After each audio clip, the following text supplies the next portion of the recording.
think what you have to do is, I think you have to follow the examples of Buddha.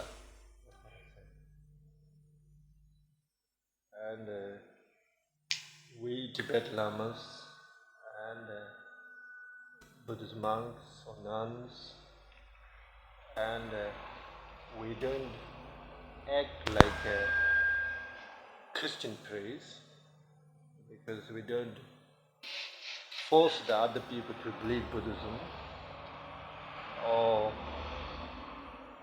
to push and other people into the sort of Buddhism. So only the way I think what we teach in Tibetan Buddhism is we follow examples. When I say to follow examples, like when the time 2,500 years before, when the Buddha was in India, and people saw the Buddha. So look at him, how he's a peaceful man, and he's a human, he's a peaceful man, much more than human. And then people said, I like to be him, I like to be him. So therefore, in the Buddhism, I think it's very important to follow the example. The example of Lamas and the example of Buddhas. Now, what we have to think about is a different time. This is most difficult, and time is very different because we are here in a sort of a weapon age at the moment. It's called weapon age, in a technician's age here. And the time of Buddha in India is 2,500 years before, and time is different. At that time there's no technicians, anything like that. So time is different. So therefore we have to deal according to the time. This is very important. So it's impossible, we have to ignore the time. I think that's very difficult. So what we Tibetan Lamas probably try to tell the experience, I think that's very important. To tell people the experience rather than theory. I think in this world we have so much theories, ideas, theories, opinions, concepts, too much ideas. The idea is not experience. Experience is the real thing, very important. So you have to always learn something through experience. I mean, if you say, right, we meditate, I tell you how wonderful meditation is, then you meditate, then you have experience whether wonderful or not. That's the one thing. Very serious. And if I say, well, right, you can fly, you say, wonderful, I would think, so, now you fly, now I can't do it.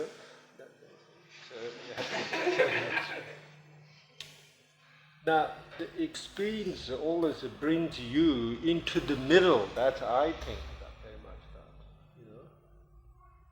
Experience will bring you into the middle, because my experiences become very, very rich. Because my experience in Tibet is 2,500 years experience, and my experience in the West is this technician working age.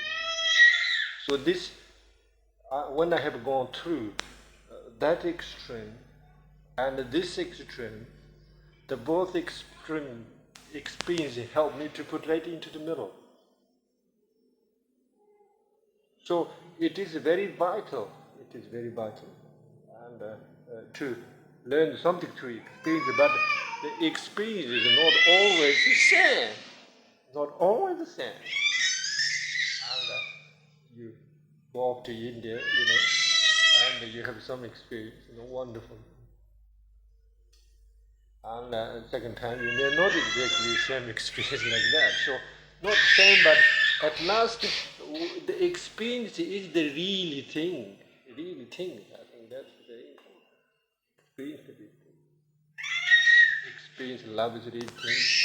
Experience hatred is the real thing.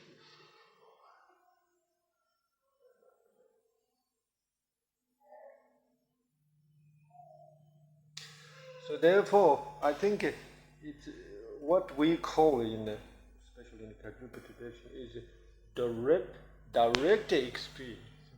Direct experience. Direct experience is we're talking about just right here. We're talking about the experience, what we have experienced today. I think that is what we call direct experience. Direct experience.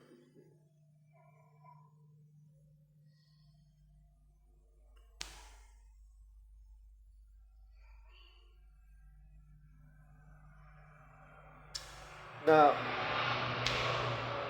experience of human beings not always sort of good, always good. Sort of when you set and when you let you to flow.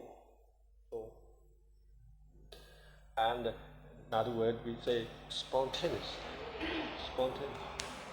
And when you let you to flow, and then moment you have it with great sort of love and great joy, love and joy. But then what happens? Within a second follows anger and confusion because of the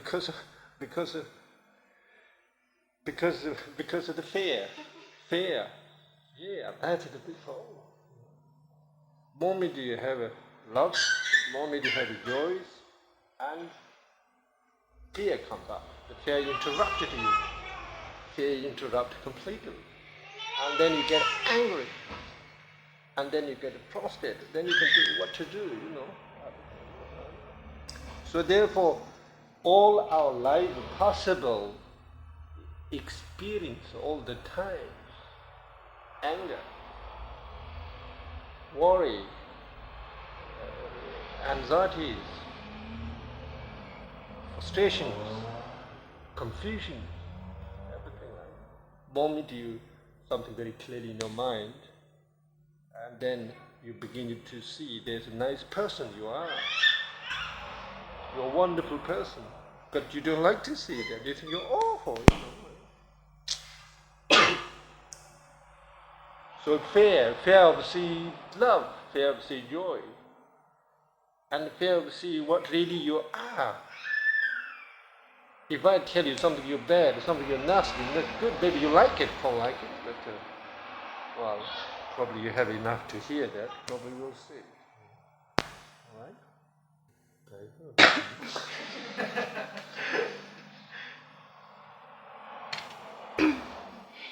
Rinpoche sagte, im Buddhismus muss man dem Beispiel Buddhas folgen. Und Rinpoche sagte zum Beispiel, buddhistische Lamas, buddhistische Mönche und Nonnen verhalten sich nicht ganz so wie christliche Pfarrer oder Priester. Sie versuchen nicht, andere mit aller Macht zum Buddhismus zu bekehren oder sie andere dazu zu bringen, Buddhismus zu praktizieren. Was man im tibetischen Buddhismus besonders eher tut, ist, dass man Beispielen folgt. Und Rinpoche erklärt das so: Vor 2500 Jahren hat der Buddha in Indien gelebt. Die Leute waren fähig, ihn zu sehen. Sie haben gesehen, dass er außerordentlich friedlich war, viel mehr als ein gewöhnlicher Mensch. Und aus dieser Anschauung haben sie den Wunsch entwickelt, es ihm gleich zu tun und seinem Beispiel zu folgen. Und in dieser Weise ist es auch dann für spätere Buddhisten sehr wichtig, Beispielen zu folgen, dem Beispiel der Lamas und so weiter. Und Rinpoche sagt aber, in diesem Zusammenhang ist es wichtig, dass man sich vor Augen hält, dass die Zeit verschieden ist. Wir leben heute in einem Zeitalter der Arbeit, der Technologien, in einem technischen Zeitalter. Und dieses Zeitalter ist völlig verschieden von der Zeit, in der Buddha lebte, vor 2500 Jahren. Und deshalb müssen wir auch unser Verhalten und unsere Praxis an den Zeitumständen, die wir vorfinden, ausrichten. Wir können den Zeitfaktor und die Zeit, in der wir leben, nicht ignorieren. Rinpoche sagt, tibetische Lamas geben an andere ihre Erfahrungen weiter, eher als dass sie ihnen Theorien vermitteln. Rinpoche sagt, das Problem ist, dass wir heutzutage sehr viel Theorien haben, wir haben die verschiedensten Ideen und insgesamt zu viele Gedanken, aber wir sollten darüber nicht vergessen, dass sozusagen Erfahrung das einzig Wahre ist, dass Erfahrung wirklich nur zu wahrem Wissen verhilft. Rinpoche erklärt das so, wenn er uns selbst aus seiner eigenen Erfahrung erzählt, wie wunderbar und wie schön Meditation ist, wie gut das ist, dann werden wir den Wunsch haben, das auch zu versuchen und wir werden darüber unsere eigene Erfahrung machen. Rinpoche sagt, die Erfahrung dient auch dazu, dass sie uns immer sozusagen in die Mitte bringt. So sagt er, seine eigene Erfahrung ist sehr reich in dem Sinne, dass er Erfahrung hat in einer 2500-jährigen Tradition auf der einen Seite. Und er ist dann in den Westen gekommen und seit geraumen Jahren hier. Und er hat die Erfahrung des technischen Zeitalters, in dem wir jetzt leben. Und wenn er diese Erfahrung zusammenbringt, dann ist er in der Mitte angekommen und kann von dort aus sprechen. Und Rinpoche sagt, Erfahrungen sind nicht immer gleich, sie sind auch nicht immer gleich erfreulich, aber sie sind auf jeden Fall immer etwas Echtes, etwas Direktes, kann man sagen. Wenn wir Liebe erfahren oder auch Hass, dann ist diese Erfahrung unmittelbar und direkt. Und in diesem Sinne spricht man besonders in der Kagyupa-Tradition über direkte Erfahrung. Und damit ist gemeint, was wir jetzt und hier, was wir in diesem Moment heute erleben. Die Erfahrung, die wir als Menschen machen, ist nicht immer gut. Wir können vielleicht da sitzen und es kann uns gelingen, uns selbst wirklich fließen zu lassen. Das nennt man, dass wir in einem spontanen Zustand sind. Und in diesem Moment empfinden wir vielleicht sehr große Liebe und sehr große Freude. Und in nur einer einzigen Sekunde kann sich diese Erfahrung und dieses Gefühl ändern und Ärger folgt auf dieses Gefühl und Verwirrung. Rinpoche sagt das, weil der Grund dafür ist, dass wir Angst haben, dass wir Furcht haben. Und das ist auch unser großes Problem. Dass wir in dem Moment, wo wir Liebe empfinden, wo wir Freude empfinden, dass sofort Furcht folgt. Und diese Furcht uns unterbricht und wir deshalb wütend werden und frustriert. In dieser Weise erfahren wir und erleben wir ständig die verschiedensten Sorgen, die verschiedensten Arten von Verwirrung, Ärger und Frustration. Rinpoche sagt, das liegt daran, dass wir uns davor fürchten, Liebe zu sehen, Freude zu sehen oder auch genauer zu sagen, dass wir uns davor fürchten, zu sehen, was wir wirklich sind. Therefore, when Buddha was in India and he was studying and with many Indian gurus and he spent a lot of time and question to the gurus and say, who am I? He says to all the gurus, nobody answers, so he searching, looking, searching. And he said, all right, I'll go for this guru, and they study with this guru and ask questions, and this guru couldn't answer, and Buddha gave up that, and he went to another one, and he asked you questions.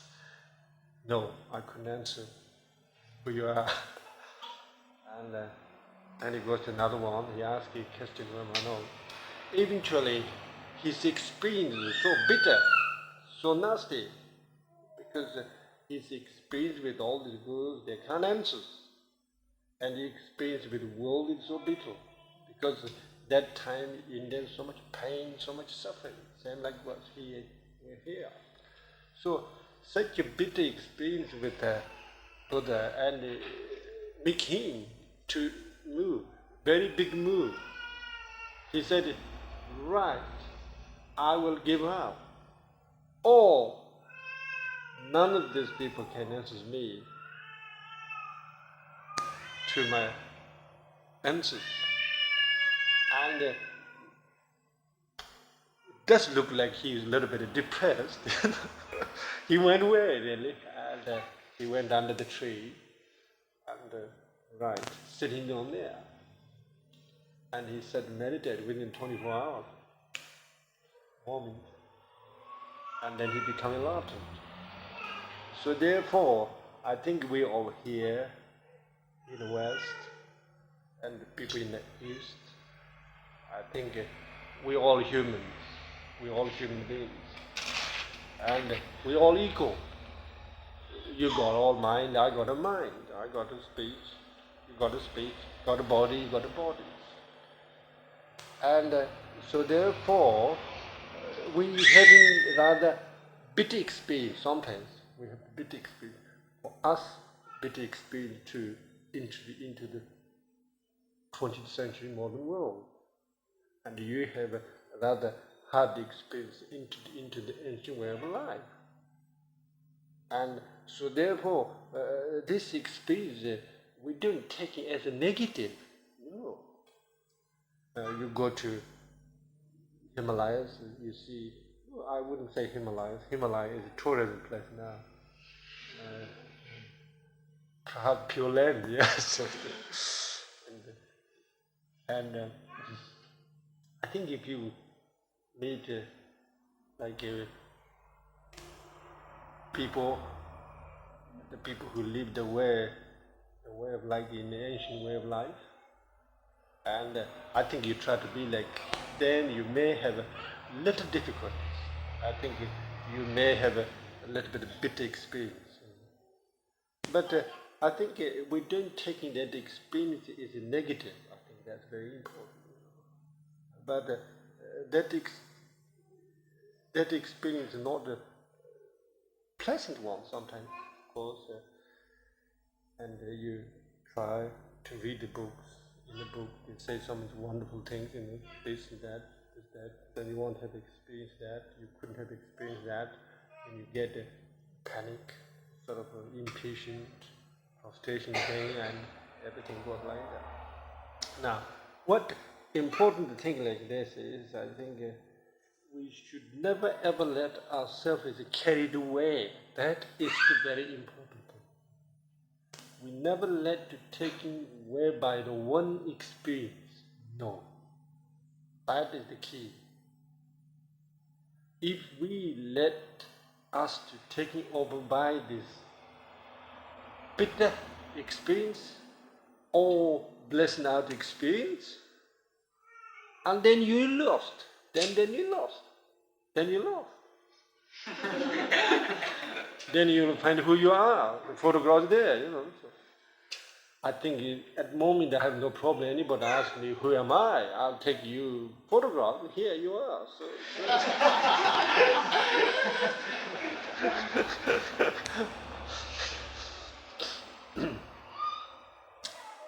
So that old photograph that goes right into the government department, they circulate, what that man, if he comes in Germany now very often talking with everybody, So we have to watch on him, that's what I said.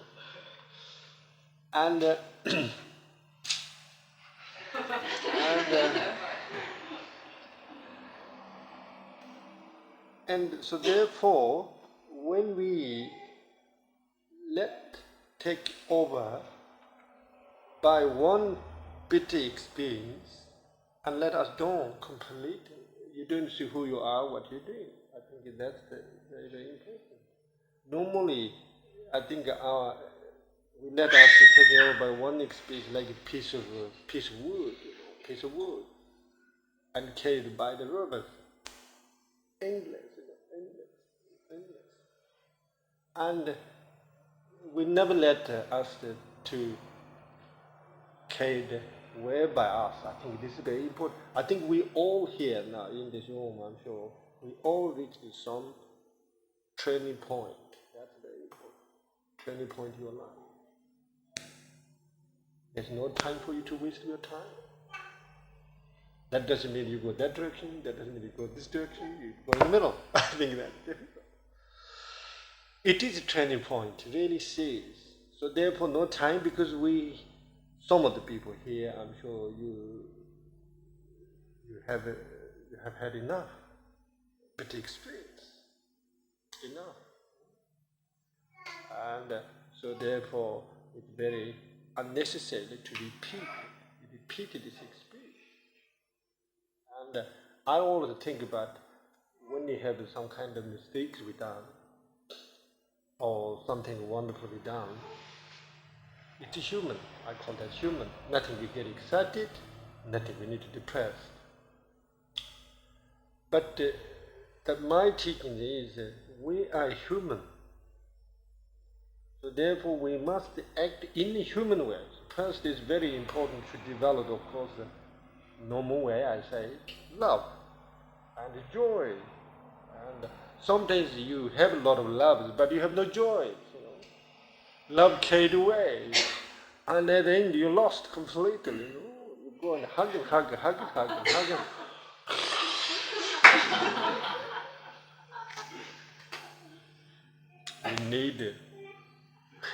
We need a positive. We need a positive. We want to sort of have a lot of joy. I think it is very serious, because how many people, our Buddhist people here, or spiritual people, we're all spiritual people, and we do meditation very well. I have no doubt on that. We do good experience in present other things. How many people have a joy? I didn't think anybody would say I enjoy my meditation, but I try very hard to meditate.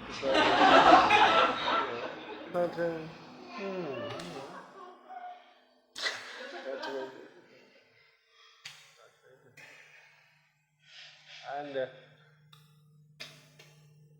now, one of the things is the joy, something which is not related to any outside world. You can't buy it. I mean, you cannot buy the joy. That's very serious. And you can't go in the supermarket to buy things like that. Very true. If there is, I would. But, delighted, I said, everybody going to buy joy. Wonderful to come there. Joy is something you have to do. That's very important. But of course, I will talk about this evening. But sometimes you have a tremendous joy, but you don't know how to how to feel it. Feeling is nothing wrong. Feeling is very important. What I think is, in this modern world, there is no feelings. That I'm very sick. So therefore, I come over here, tell you to develop the feelings. I'm not talking about enlightenment, far away. Oh my goodness. I think if there's no feelings, then we're not human beings, I'm afraid. Seriously, no human beings. So therefore, first thing is very important to develop feelings. And if you feel, I think you've got your feelings, and then it's so easy to feel other people's, because we're all human, I have feelings, I'm sure everybody has the same as my feelings. That my keep finger crossed. See? And so you could very easy, you could quite easy to compare to your feelings. I think that's very, very good. Now, I think the joy is very important. I think first when you do something about your meditations or you do whatever it is, and you forgot it, I think. Look inside, I think that's the most difficult. And when you're sitting down and you try to meditate, you begin to see a lot of nasty things, That's what I understand. The people sort of reacted against on sort of say I'm no good person. That kind of thing is coming up, but absolutely you don't need to react against on that bad feelings at all. Nobody good, Nobody good. First, we become a strong habit of very bad ourselves. Very serious. People always treat negativity is something very bad. I don't see that. And if there's no negativity, nothing you can grow. Nothing to grow. And all the bitter experience make you the wonderful experience, very soon. And so therefore, maybe some of the people think about, look, I've done so bad in my past, I will never be better. Awful. Really? You should never say that. I have a little garden in my meditation center. I want to grow in vegetables there. No way I can let it grow in vegetables unless I need a lot of manure, manure. People don't like manure because they smell, They do really, they do. But as soon as I put this manure in my gardens, all my crops are growing so well. So therefore, anybody who becomes Buddhist, feel bad about what you've done in the past, don't worry. The productive, what you have a sort of negativity experience in the past is become productivity for your enlightenment. But that doesn't mean you can continue to repeat the negativity. That's misunderstanding. Oh, all right. Well, he said the negativity is all right. I'm going to kill that man. So I think that's very good because I was a lecturer, Oxford University, very good. I explained about the karma, and somebody asked me a very good question. Oh, Chime, he said, if somebody killed me, would you say that is karma? Oh, yes. I think that's very good. So I'm going to kill somebody else. Oh, it's my karma. So nothing wrong. So some days people misinterpret it. I think that way is very much. So what really says is that we don't have to be continued accumulated in negativity at all. But something which we've done in the past, you don't need to feel guilty about it. Guilty divided you, enormous division, that kind of thing. So therefore, negativity is not always bad, but I don't mean you need to repeat that. That's one of the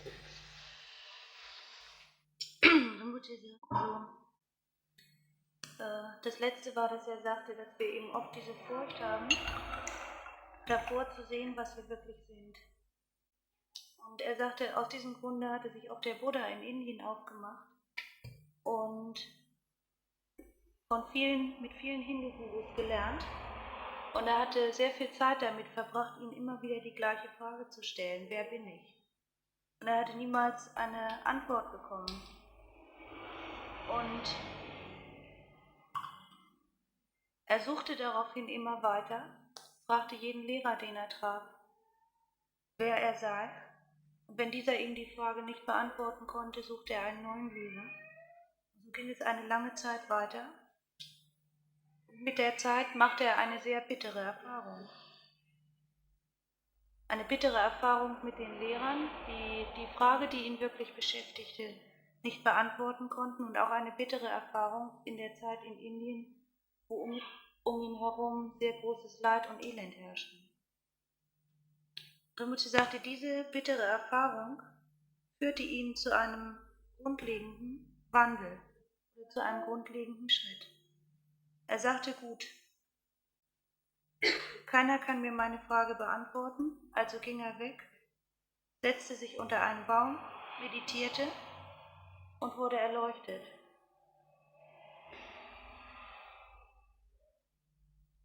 Rinpoche sagt, wir alle sind im Wesentlichen gleich. Wir alle haben einen Körper und einen Geist und wir alle haben von Zeit zu Zeit auch, machen wir bittere Erfahrungen mit dieser modernen Welt, in der wir leben. Aber wir sollten das nicht als etwas Negatives, wir sollten diese Art von Erfahrung nicht als etwas Negatives ansehen. Und sie sagt, in der gleichen Weise kann es passieren, wenn wir nach Asien gehen und versuchen, den Lebensstil der Leute dort zu kopieren, dass uns das auch zu einer bitteren Erfahrung führt. Aber wir sollten unsere Erfahrungen insgesamt nicht als etwas Negatives ansehen, auch wenn sie nicht immer erfreulich sind. Was das Wichtige ist, dass wir uns sozusagen nicht von einer einzigen Erfahrung, die wir machen, hinwegtragen lassen und glauben jetzt, dass diese einzige Erfahrung unser Leben bestimmt. Wenn wir uns bestimmen lassen von einer einzigen bitteren oder auch sehr freudvollen Erfahrung, dann sind wir verloren, dann wissen wir nicht mehr, was wir tun sollen.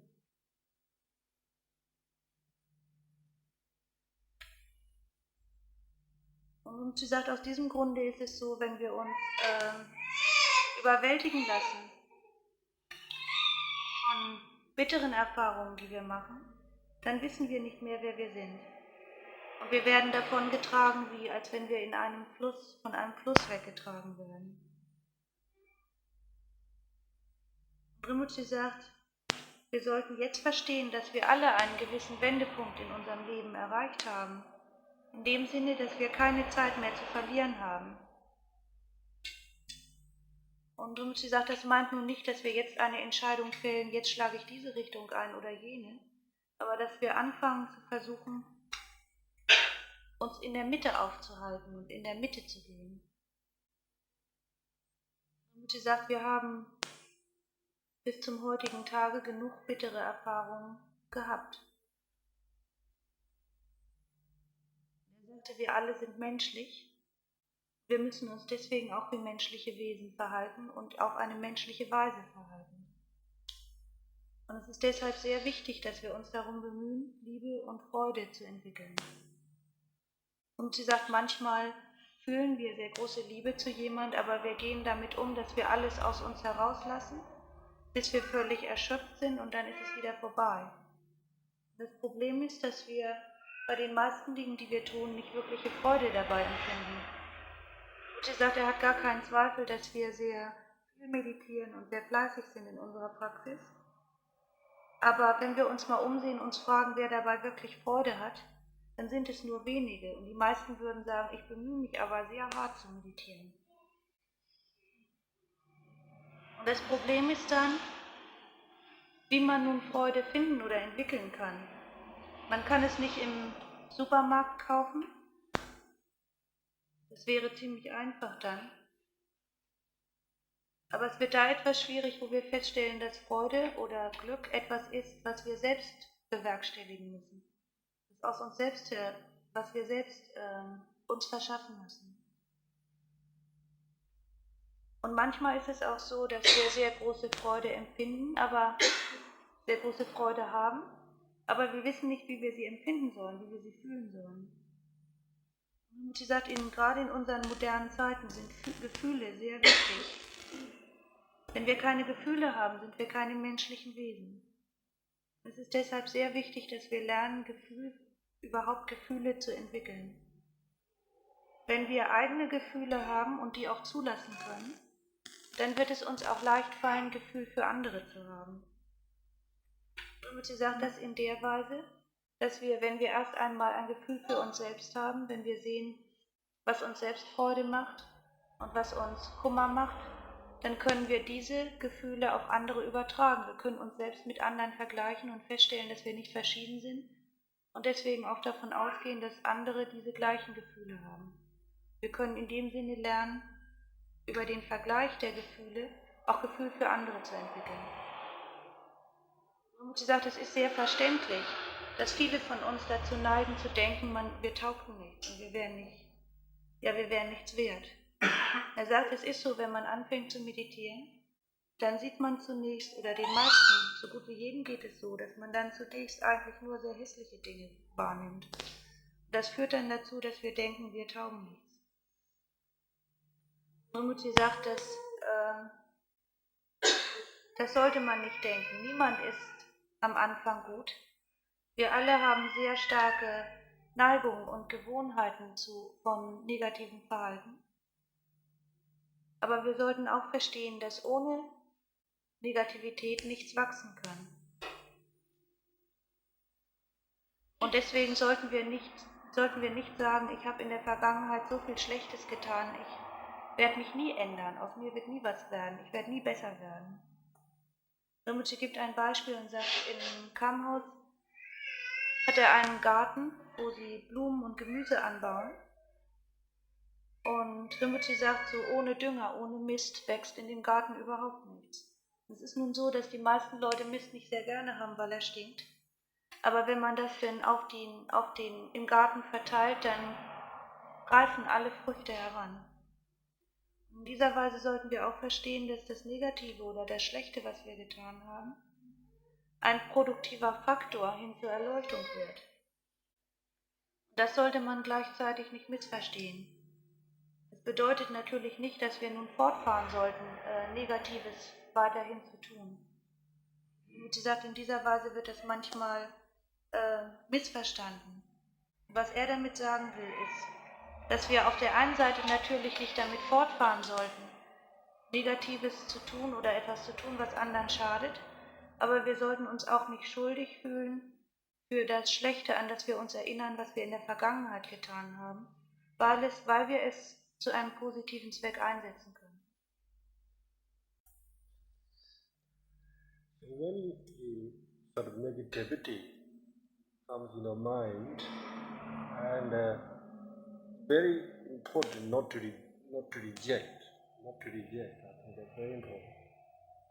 And normally, when you said that you meditate, some sort of bad thoughts or negativity, anything that come in your mind, and you reject, and then that's not good. And also, sometimes when you sit and you meditate, and your experience come in your mind is some good, wonderful thoughts in your mind, and you're welcome. What we're doing is, I think, what we're not learning through the experience, we're not learning through the experience, is it? When you sit and you meditate, and you use two extremes, one is to reject, another is to welcome, and that divided us completely. Reject and welcome. That's one thing. Therefore, this two, reject and welcome, and also yes or no, or good or bad, the right or wrong. All the time in calm mind, your mind is oh yes, this is right, oh yes, this is wrong, oh yes, this is good, oh yes, this is bad, oh rubbish, rejected. And that's how kind of feeling all the time. One day right, another day is wrong, one day is good, another day is bad. And that's very common in the modern, I think, one day everybody is flat, one day is not like that. Now what really happened is effective meditation is very important, you try to say like that. Now, what really will happen if you become certain stage of sort of enlightenment, what will happen with you, I tell you that. Many people think about when you become enlightened, you think you will not exist in this world. That is wrong. Because Buddha was in this world. Buddha is an enlightened person and he drink tea, he eat meals, and what is it,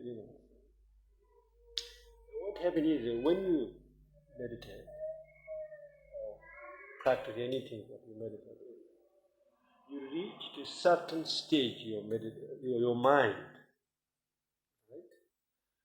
Good things come up, don't get excited. Bad things come up, not to make you unhappy. So, whatever it comes does not interfere with you. That is the very vital. Then you are enlightened, you begin to enlighten, you become enlightened. Somebody said to you, oh, the world is going to blow up today. Oh, yeah. Somebody said, oh, the world is going to be wonderful today. Yeah. So you just what you are, all the time. That is what you try. That kind of state of your mind you can have in this world. That's what I think. And I go into Tibet, sort of wonderful life, ancient life, nice, I don't necessarily now like Tibetan tea, but good, And then I come to the West world, and the other thing, nice. Doesn't change your state of your mind. That is the important. The problem for us at the moment, it doesn't matter where you are, whether you're into Pure Land or whether you're into this world, it's changing your state of mind is most complicated. Then it doesn't make any difference whether you go into the monastery and live in monastery, that's sorting out your problem because it's the state of your mind. Or you get into the silly world and it doesn't make any difference. Really, it's important is where your state of your mind and not to let affected by this two things all the time. That is what the Buddha says in the middle path. We need this kind of mind today. I mean, if you want to go up to live in the mountains, and not easy today. Easy in Tibet, the world life, not easy. Well, if you want to live in this big city like this, not easy. Having this room and light, mineral water, not easy. You have to give this one. Too bad. So you go to the mountains today. There isn't. In England, we go in the gardens. You have to sit on a chair. You have to pay. Big garden. So the world is not easy. There's no point for us to run away. That's what I say. We try to be our state of mind, not to affect by these things. That's I think Tibetan Buddhism contributes something into the Western world. Because in Tibet, in Lamas, he's a really nice old Latin, whatever it is, and give a nice cup of tea. He says, oh, nice, Forget it, give me a cup of tea all day, you go all right. First time I came to Germany, in Hamburg, They're all excited, they forgot to feed me 2 days. I'm not joking. And I was so hungry. I didn't know what to do. You know what I did? Wicked things. I looked in the shrine, there's 2 apples. I went out there, I figured out. I ate an apple. They really forgot it. They're all just so happy and everything. So no complaint. Now I get a nice treat. Not only the food, I have a throne now, See, 2 days I didn't have food. I don't know what they did. They forgot it. And I went back to England. I remember England. Did you have a good time? Yes, wonderful people. 30 people. What did you say? I'm very hungry. I said, didn't you have any food? I said, no.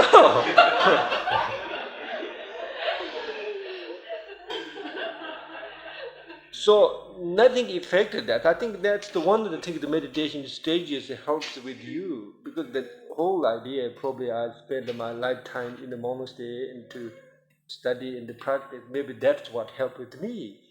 And otherwise I would say, yeah, you didn't bring me a cup of tea, so what the hell he is, you know. So I think that's how you help you. I mean, if you reach the state of your mind like that, somebody says to you, all good, and something says bad, and doesn't affect it. That moment is so easy to affect it on us. That's the most difficult. Now I go up to Himalayas, monasteries, you know, beautiful. Don't get excited. Come back in this world like address anybody else, nothing works. So that's the very important state of your mind. Very, very important. If you try to do like that, then I think Bhajya and Buddha will help something. We do contribute something in Western faith. The only there is, as far as I can see, in this modern world, there's only right and wrong. And if you're with the society, you're right. If you're with the spiritual, you're wrong. Or if you're spiritual people with the right, or you're society with the wrong. That divided. So no middle path. So you have to go in the middle path. This is very, very important. For us, when you go to some place, there's all chairs, fine, we can sit on all chairs, we're not worried. If there's a place no chairs, we can sit in like this, that's fine. So then easy. If you go to some cafe, restaurant, nice, don't against, just go and eat, don't think about it. All the dancing, so fine. So that kind of thing is what I call a flow. Let flow your mind. And they act spontaneously. I think if we practice some more meditation here today, it's Kajupa, we do it tomorrow. This is called not inner hate, this is called external hate. Inner hate is nothing cost, and external hate is very expensive. Rinpoche sagt, wenn uns negative Gedanken in den Kopf kommen, im Geist auftauchen, dann ist es sehr wichtig, dass wir diese nicht zurückweisen, dass wir sie nicht sofort sozusagen negieren und zurückweisen. Und Rinpoche sagt, das ist, wozu wir normalerweise neigen. Wenn wir meditieren, negative Gedanken tauchen auf, dass wir sie nicht haben wollen, dass wir sie zurückweisen, dass wir versuchen, sie zum Schweigen zu bringen. Und auf der anderen Seite dann, wenn angenehme Gedanken kommen, dann heißen wir die willkommen und versuchen sie ein bisschen am Leben zu halten. Und Rinpoche sagt, das ist auch dann unser Fehler, dass wir eben in dieser Weise nicht aus Erfahrung lernen, dass wir deshalb uns immer zwischen den Extremen bewegen, dass wir ablehnen und willkommen heißen, dass wir sagen ja oder nein, dass wir sagen gut oder schlecht und richtig oder falsch. Und zwischen diesen Polen bewegen wir uns an und für sich die ganze Zeit. Einen Tag geht alles gut, den nächsten Tag ist wieder alles schlecht und wir sind depressiv und so geht es auf und ab. Rinpoche sagte, deshalb ist eine wirklich effektive Meditation, so wie er es eben beschrieben hat, dass man Gutes nicht an sich heranzieht, nicht willkommen heißt, Negatives nicht zurückweist, sehr wichtig. Und er sagte, was nun wirklich geschieht, wenn man Erleuchtung erlangt oder wenn man erleuchtet wird, dann sollte man sich das nicht so vorstellen. Manche Menschen denken, das ist dann so, dass man in diesem Moment die Welt verlässt. Rinpoche sagt, das ist eine falsche Annahme. Buddha war erleuchtet und er war in Indien, er war da auf der Welt, er hat Tee getrunken, geschlafen und so weiter. Rinpoche sagt, was nun wirklich passiert, wenn man einen bestimmten Zustand des Geistes erreicht, dann bedeutet das eigentlich nur, dass was auch immer auftaucht und womit auch immer man konfrontiert ist, dass man darüber sozusagen nicht aufgeregt wird und dass einen das nicht aus der Bahn wirft. Dass man von Gutem was im Geist auftaucht oder was einem begegnet, nicht völlig aus dem Häuschen gerät und es haben will und dass man nicht durch Negatives, was man im Geist erfährt oder was einem widerfährt, ja völlig aus der Fassung gerät. Rinpoche sagt, was es meint, was es bedeutet ist, dass wenn einem Gutes widerfährt, dass man sagt, in Ordnung, bei Negativen gleichermaßen, und dass diese verschiedenen Erfahrungen oder Erlebnisse den Zustand des Geistes selbst nicht verändern und nicht beeinträchtigen. Dass es in diesem Sinne dann keine Bedeutung hat, wo man sich aufhält, in einem Kloster, in einem reinen Land oder mitten in der Welt. Rinpoche sagte, das ist dann eben auch die andere Seite, solange wir solche Orte aufsuchen oder uns dahin wünschen. Und wenn diese aber den Zustand unseres Geistes verändern, dann hat der Wechsel der Umgebung keinen Nutzen für uns. Es ist deshalb der wichtigste Punkt, dass man lernt, dass die äußeren Umstände nicht den Zustand des eigenen Geistes beeinflussen zu lassen. Rinpoche sagt, die Welt heute, in der wir uns wiederfinden, ist nicht einfach. Es ist nicht einfach, mit ihr umzugehen. Aber das ist auch kein Grund, vor ihr wegzulaufen. Wenn wir versuchen können, mit unserem Geist zu arbeiten, unseren Geist zu trainieren, dass wir einen Zustand erreichen, wo unser Geist von der Welt, von den äußeren Umständen nicht beeinflusst und beeinträchtigt wird, dann sagt Rinpoche, diese Art von Lehre ist, soweit er sehen kann, der Beitrag, den buddhistische Lehren heutzutage in der Welt leisten können. Einem beizubringen, wie man das erreichen kann. Er hat ein Beispiel gegeben, als er das erste Mal nach Deutschland kam. Dann waren die Leute eigentlich so glücklich, ihn zu sehen und so aufgeregt, dass sie 2 Tage lang vergessen haben, ihm essen zu geben. Sie haben einfach nicht dran gedacht. Und er wurde furchtbar hungrig und hat sich schließlich dann so aus dem Altarraum Apfel geholt, der da geopfert worden war. Und er sagte, heutzutage ist es dann so, dass er einen wunderbaren Empfang hat, sehr gutes Essen kriegt und auf einem hohen Thron sitzt. Und es macht keinen so großen Unterschied. Rinpoche sagt, aus seiner Sicht ist das wahrscheinlich der wichtigste Effekt, den Meditation auf ihn gehabt hat. Dass es uns dabei helfen kann, einen unveränderlichen Geisteszustand zu bewahren. In dem Sinne, dass er sagte, wenn er jetzt in den Himalaya geht, dann wird er nicht völlig aufgeregt und gerät nicht aus der Fassung und wenn er wieder in den Westen zurückkommt, auch nicht.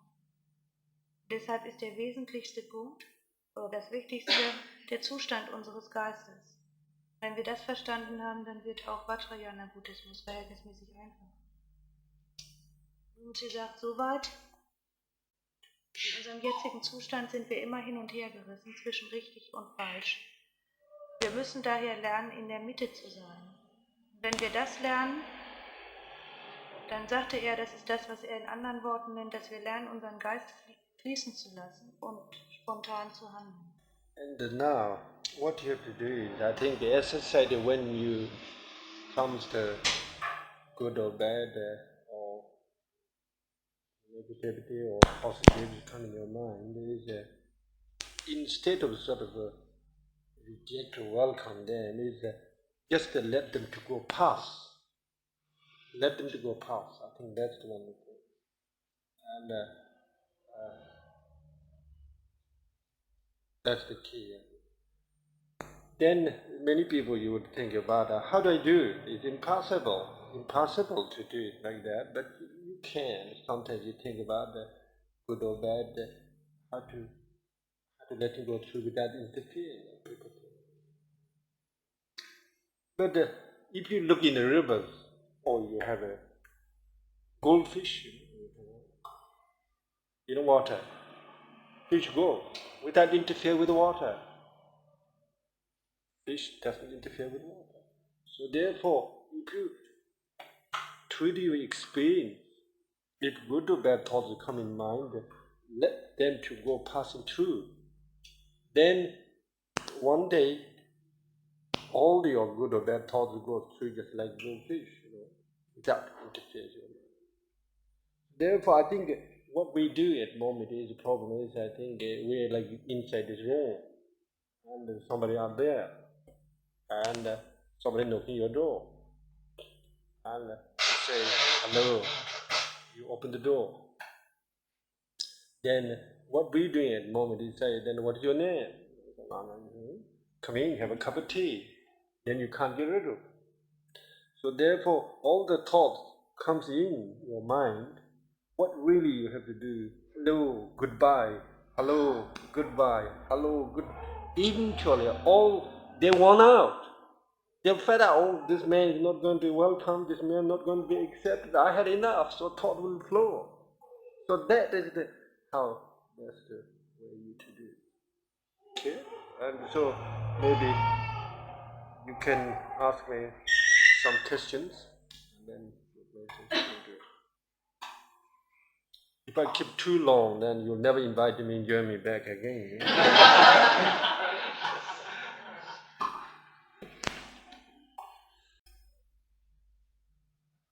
Und Rinpoche sagte dann nochmal, was wir also tun sollten, wenn negative oder positive Gedanken in unserem Geist auftauchen, dann sollten wir sie nicht willkommen heißen oder zurückweisen, je nachdem, sondern wir sollten sie einfach vorüberziehen lassen.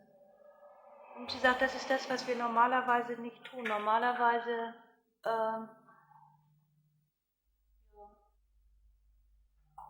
mischen wir uns ein, sozusagen, kann man sagen. Mischen wir uns ein in diese Gedanken und lassen sie nicht einfach vorbeigehen.